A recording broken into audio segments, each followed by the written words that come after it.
দরজায় কড়া নাড়ছে মার্কিন প্রেসিডেন্ট নির্বাচন।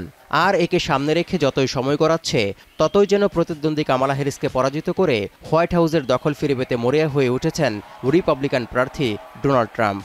একদিকে যেমন ভোটারদের সমর্থন বাড়াতে বিষাদগার করছেন কামালা হ্যারিসের, অন্যদিকে দিচ্ছেন যুগ উপযোগী প্রতিশ্রুতিও। এরই ধারাবাহিকতায় এবার হোয়াইট হাউসের মসনদ নিশ্চিতে মার্কিন বৈদ্যুতিক গাড়ি নির্মাতা প্রতিষ্ঠান টেসলার কর্ণধার ইলন মাস্কের জনপ্রিয়তার উপর ভর করতে যাচ্ছেন ট্রাম্প। শুক্রবার মিশিগানের এক সমাবেশে এমনটাই আভাস দিলেন তিনি। বলেন, নির্বাচিত হলে তার প্রশাসনে ব্যয় সংকোচনের দায়িত্ব পাবেন ইলন মাস্ক। এর মধ্য দিয়ে দেশের $1 ট্রিলিয়ন খরচ কমানো সম্ভব হবে বলেও আশাবাদী তিনি। ফলে মার্কিন অর্থনীতি আরও সমৃদ্ধ হবে বলে দাবি ট্রাম্পের। এমনকি মার্কিন গাড়ি শিল্প বিকাশে মেক্সিকান সীমান্ত পেরিয়ে আসা প্রতিটি গাড়ির উপর 100 থেকে 200% শুল্ক আরোপেরও হুঁশিয়ারি দেন তিনি। ডায়রিয়া সহ যে কোনো পানি শূন্যতায় এসএমসি রোড স্যালাইন নিন। কেনার সময় প্যাকের গায়ে এসএমসি লোগো দেখে কিনবেন।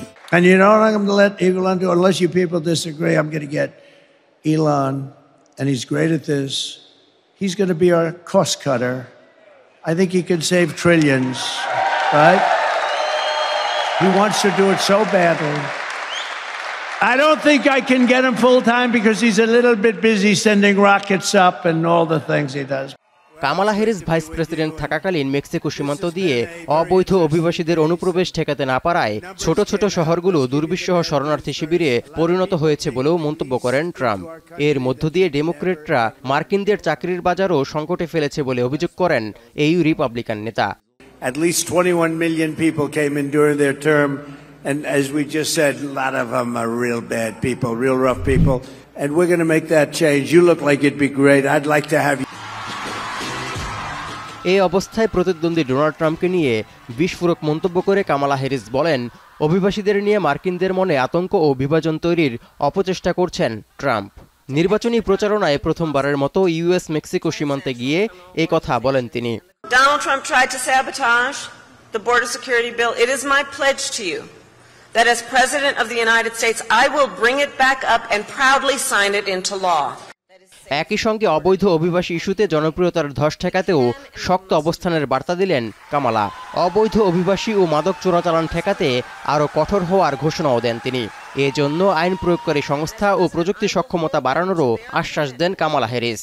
I will surge support to law enforcement agencies on the front lines, more personnel, more training, and more technology, including 100 new inspection systems that can detect fentanyl hidden in vehicles.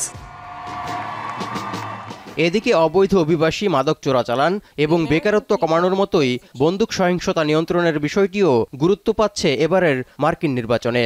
এসব ইস্যুতে যে প্রার্থী সমাধানের কার্যকরী পথ দেখানোর প্রতিশ্রুতি দিতে পারবেন, তিনিই হোয়াইট হাউসের পরবর্তী অধিপতি হবেন বলে মনে করছেন বিশ্লেষকরা।